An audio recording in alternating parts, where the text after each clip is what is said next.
नमस्कार दोस्तों, आप सभी को अपने YouTube channel my Guruji exam study channel पर बहुत बहुत स्वागत है। तो दोस्तों, हमेशा की तरह आप सबकी ये क्लास जो कि बहुत ही इम्पॉर्टेंट क्लास होती है, तो आप सभी से रिक्वेस्ट है कि क्लास को पूरा देखिएगा, बीच में स्किप मत कीजिएगा, क्योंकि मैं यहाँ पर मात्र 25 क्वेश्चंस को बताने वाला हूँ जो कि सामान्य ज्ञान का क्वेश्चंस रहने वाला है। तो आप सभी के लिए बहुत ही इम्पॉर्टेंट है। तो यदि चैनल पर आप नए हैं तो चैनल को सब्सक्राइब कर लीजिएगा और बेल आइकन को ऑन कर लीजिएगा, ताकि इसी तरह के वीडियो की नोटिफिकेशन आपको मिलता रहे दोस्तों। तो चलिए आज के सेशन को और आज के इस क्लास को स्टार्ट करते हैं, जो कि आज के इस क्लास का पहला क्वेश्चन क्या दिया गया दोस्तों। तो क्वेश्चन को ध्यान से देखिएगा, बहुत ही इम्पॉर्टेंट क्वेश्चन है। क्वेश्चन नंबर पहला दिया गया, भारतीय संगीत का आदि ग्रंथ कहा जाता है। तो इसमें बताइए दोस्तों कि सही जवाब क्या हो जाएगा। तो भारतीय संगीत का जो आदि ग्रंथ कहा जाता है वह होता है सामवेद। क्या है? सामवेद जो है ये भारतीय संगीत का आदि ग्रंथ कहा जाता है, जो कि इसमें संगीत भजन आदि इसमें सम्मिलित है दोस्तों। तो याद रखिएगा। और बात करते हैं ऋग्वेद की, तो ऋग्वेद जो है ये सबसे पुराना वेद माना जाता है। और यजुर्वेद की बात करते हैं दोस्तों, तो यजुर्वेद जो दिया गया है ये दूसरा यजुर्वेद माना जाता है वेदों में दोस्तों। तो याद रखिएगा। और ऋग्वेद की बात करते हैं तो इसमें सूक्ति कितनी है, तो इसमें 1028 सूक्ति हैं। तो याद रखिएगा। और इसमें जो सही जवाब हो जाएगा वो ऑप्शन डी हो जाएगा। और बढ़ते हैं नेक्स्ट क्वेश्चन की तरफ, जो कि क्वेश्चंस क्या दिया गया है, अशोक के अधिकांश अभिलेख किस भाषा व लिपि में है। तो बहुत ही इम्पॉर्टेंट क्वेश्चन है। तो क्वेश्चन को ध्यान से देखिएगा और इसका आंसर बताइए आप सब। तो इसमें बात करते हैं प्राकृत व ब्राह्मी या संस्कृत व ब्राह्मी या फिर पाली व ब्राह्मी या कोई भी विकल्प सही नहीं है। तो बताइए इसमें से सही जवाब क्या हो जाएगा। तो आप सब फटाफट इसका आंसर बताइए। तो इसमें जो सही जवाब हो जाएगा वह प्राकृत एवं ब्राह्मणी लिपि जो है ये अशोक के अधिकांश अभिलेख जो है इस लिपि में है। तो याद रखिएगा, जो प्राकृत और ब्राह्मी लिपि है ये इसका सही जवाब हो जाएगा। और बात करते हैं इसमें अभिलेखों की संख्या कितनी है। तो अभिलेखों में जो संख्या है दोस्तों, याद रखिएगा 33 संख्याएँ हैं। कितनी हैं? 33 संख्याएँ हैं। तो इस पॉइंट को याद रखिएगा।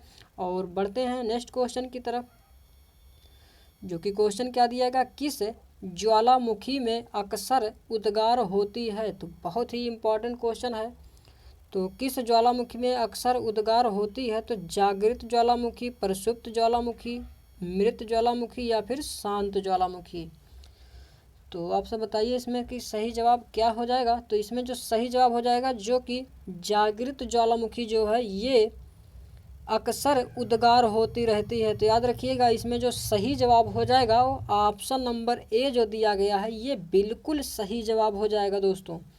और बढ़ते हैं नेक्स्ट क्वेश्चन की तरफ, और वीडियो में अंत तक बने रहिएगा दोस्तों, तभी आप सभी का इसका बेनिफिट मिलने वाला है। तो क्वेश्चन नंबर 4 की बात करते हैं, क्या दिया गया है, एल नीनो जलधारा कहाँ प्रकट होती है। तो देखिए दोस्तों, ये भूगोल का क्वेश्चन आ गया है। तो आप सब बताइए कि इसमें सही जवाब क्या होगा। तो एल नीनो जो है दोस्तों ये जो है पेरू के तट पर जो है प्रकट होती है। तो याद रखिएगा, जो एल नीनो जलधारा है ये पेरू के तट पर प्रकट होती है। जो इसका सही जवाब हो जाएगा वो ऑप्शन बी इसका करेक्ट आंसर हो जाएगा, जो कि पेरू तट की बात करते हैं। जो ये है ये मौसमी कारक होते हैं जो मानसून की चाल पर असर डालते हैं। तो याद रखिएगा इस पॉइंट को। और बढ़ते हैं नेक्स्ट क्वेश्चन की तरफ। तो अगला क्वेश्चन दिया गया, गणतंत्र होता है। तो बताइए, बहुत ही इंपॉर्टेंट क्वेश्चन है। तो गणतंत्र जो होता है ये क्या होता है, केवल एक लोकतांत्रिक राज्य या अध्यक्ष ये पद्धति शासन वाला राज्य या संसदीय पद्धति शासन वाला राज्य, या राज्य जहां पर अध्यक्ष व संयुक्त रूप में ना हो। तो वेरी वेरी इंपॉर्टेंट क्वेश्चन है दोस्तों। तो क्वेश्चन को बताइए कि इसमें सही जवाब क्या हो जाएगा। तो क्वेश्चन नंबर 5 की बात करते हैं, जो गणतंत्र होता है ये एक प्रकार से राज्य जहां पर अध्यक्ष वंशागुप्त रूप में ना हो। तो याद रखिएगा, इसमें जो सही जवाब होगा वो ऑप्शन नंबर डी जो दिया गया है ये इसका सही जवाब हो जाएगा। जो कि गणतंत्र की बात करते हैं दोस्तों, तो गणतंत्र जो है ये एक ऐसा राज्य है जिसमें सर्वोच्च शक्ति वोट देने के हकदार नागरिकों के हाथ में होती है। तो ध्यान दीजिएगा, जो कि इसका उपयोग सीधे या अप्रत्यक्ष रूप से प्रतिनिधियों को चुनने के लिए किया जाता है। तो याद रखिएगा, इसमें जो सही जवाब होगा वो ऑप्शन नंबर डी जो है इसका करेक्ट आंसर हो जाएगा। और बढ़ते हैं नेक्स्ट क्वेश्चन की तरफ, जो कि अगला क्वेश्चन दिया गया है क्या, तो क्वेश्चन नंबर 6 की बात करते हैं। संविधान के किस भाग में नीति निर्देशक तथ्यों का उल्लेख किया गया है। तो बहुत ही इम्पॉर्टेंट क्वेश्चन है दोस्तों। तो इसमें जो सही जवाब हो जाएगा, जो कि संविधान के चतुर्थ भाग में नीति निर्देशक तत्वों का उल्लेख किया गया है, यानी कि ऑप्शन नंबर बी जो दिया गया है चतुर्थ भाग, ये इसका सही जवाब हो जाएगा दोस्तों। और यदि बात करते हैं कि संविधान की, तो संविधान में जो शामिल निर्देश का विचार जो आयरलैंड से लिया गया है दोस्तों। तो याद रखिएगा, संविधान में जो शामिल निर्देशों का विचार जो है ये आयरलैंड के संविधान से लिया गया है। तो याद रखिएगा इस पॉइंट को। और इसमें जो सही जवाब होगा वो ऑप्शन नंबर बी इसका करेक्ट आंसर हो जाएगा। और बढ़ते हैं इसी तरह से नेक्स्ट क्वेश्चन की तरफ, जो कि क्वेश्चन क्या दिया गया, मुद्रास्फीति किस कारण से होती है। तो ये भी दोस्तों बहुत ही इम्पोर्टेंट क्वेश्चन है। तो मुद्रास्फीति जो है ये किस कारण से होती है। तो ऑप्शंस क्या दिया गया, उत्पादन में ह्रास या मुद्रा पूर्ति में वृद्धि तथा उत्पादन में ह्रास या मुद्रा पूर्ति में वृद्धि या उत्पादन में वृद्धि। तो आपसे बताइए इसमें से कि सही जवाब क्या हो जाएगा। तो बात करते हैं, जो मुद्रास्फीति जो होता है ये मुद्रा पूर्ति में वृद्धि के कारण से होती है। तो याद रखिएगा ऑप्शन नंबर जो सी दिया गया दोस्तों ये बिल्कुल सही जवाब हो जाएगा, जो कि मुद्रास्फीति कारण से होती है। और बढ़ते हैं नेक्स्ट क्वेश्चन की तरफ, भारत में औद्योगिक वित्त का शिखर संगठन है। तो भारत में वित्त औद्योगिक शिखर संगठन कहाँ स्थित है दोस्तों। तो इसका जो शिखर संगठन जो है ये IDBI जो दिया गया है ये भारत में औद्योगिक वित्त का शिखर संगठन का नाम है दोस्तों।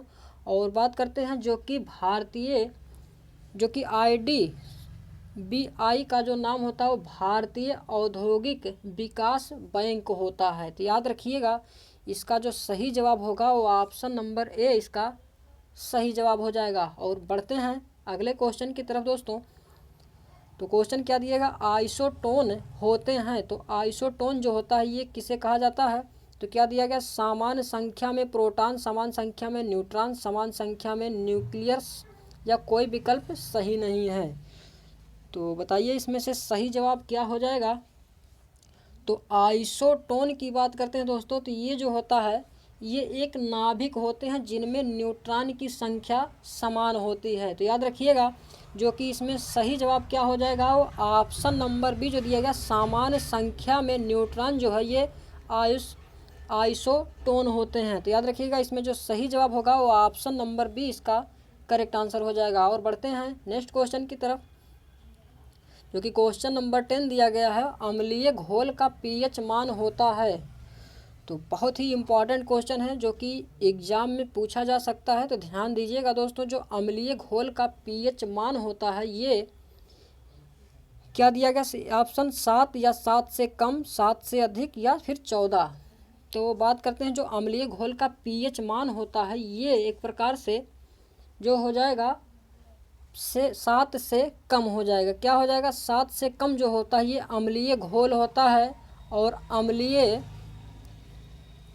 और बात करते हैं अम्लीय क्षारीय जो होता है, ये 7 से अधिक होता है। तो याद रखिएगा यदि एग्जाम में पूछा जाता अम्लीय घोल का pH मान कितना होता है, तो अम्लीय का 7 से कम, और अगर क्षारीय पूछा जाता है तो 7 से अधिक होता है। तो याद रखिएगा इस पॉइंट को। और इसमें जो सही जवाब होगा वो ऑप्शन नंबर बी इसका सही जवाब होगा। और नेक्स्ट क्वेश्चन, जो पहाड़ी पर चढ़ता एक व्यक्ति आगे की ओर झुक जाता है क्योंकि। तो बताइए इसमें सही जवाब क्या होगा। तो पहाड़ी पर चढ़ता एक व्यक्ति आगे की ओर झुक जाता है क्योंकि जो है दोस्तों ये एक स्थायित्व बढ़ाने के लिए झुक जाता है। तो याद रखिएगा जो स्थायित्व बढ़ाने के लिए दिया गया है ये इसका बिल्कुल सही जवाब हो जाएगा। और इसी तरह से बढ़ते हैं नेक्स्ट क्वेश्चन की तरफ। और क्वेश्चन क्या दिएगा, जब एक पत्थर को चांद की सतह से पृथ्वी पर लाया जाता है तो बताइए इसमें कोई सही जवाब क्या होगा। तो जब एक पत्थर को चांद की सतह से पृथ्वी पर लाया जाता है तो जो है ये एक प्रकार से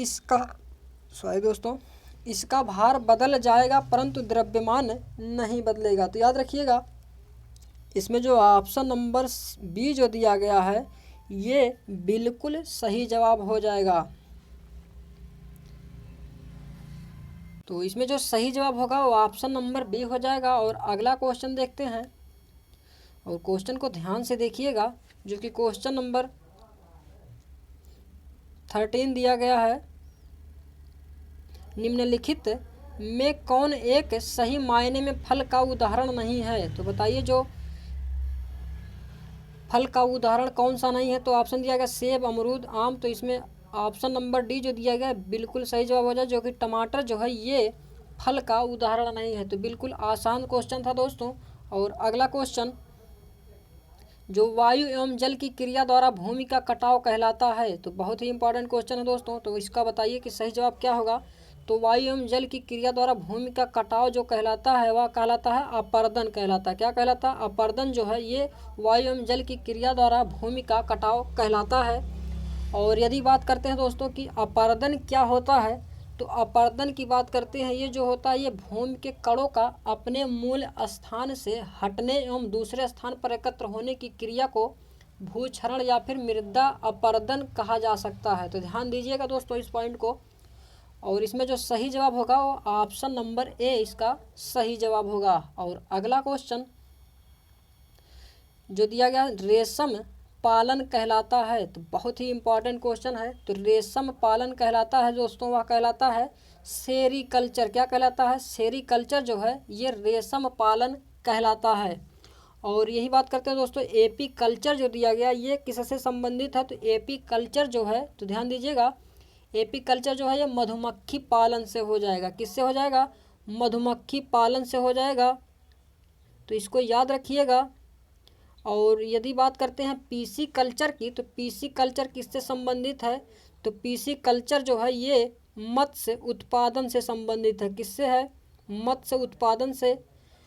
तो इसको याद रखिएगा दोस्तों बहुत ही इंपॉर्टेंट क्वेश्चन है। और इसमें जो सही जवाब होगा वो ऑप्शन नंबर बी इसका सही जवाब होगा। और अगला क्वेश्चन सौर ऊर्जा का सबसे बड़ा यौगिकीकरण इनमें से कौन है। तो सौर ऊर्जा का सबसे बड़ा यौगिकीकरण इनमें से कौन हो जाएगा। तो ऑप्शन दिया गया बैक्टीरिया, प्रोटोजोआ, कवक, हरे पौधे।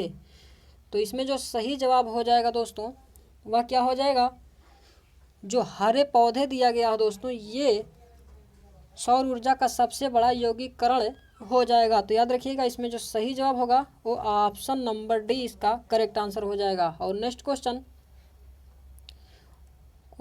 जो दिया गया ओरेकल है तो ओरेकल की बात करते हैं ये क्या है। तो ये जो हो जाएगा तो ओरेकल की बात करते हैं ये ऑनलाइन लेन देन प्रसंस्करण या डेटा वेयर हाउसिंग कहा जाता है या कि। तो इसमें जो सही जवाब हो जाएगा वो डाटाबेस सॉफ्टवेयर जो है ये बिल्कुल सही हो जाएगा जो कि ओरेकल कहा जाता है। तो याद रखिएगा इसमें जो सही जवाब होगा वो ऑप्शन नंबर सी हो जाएगा।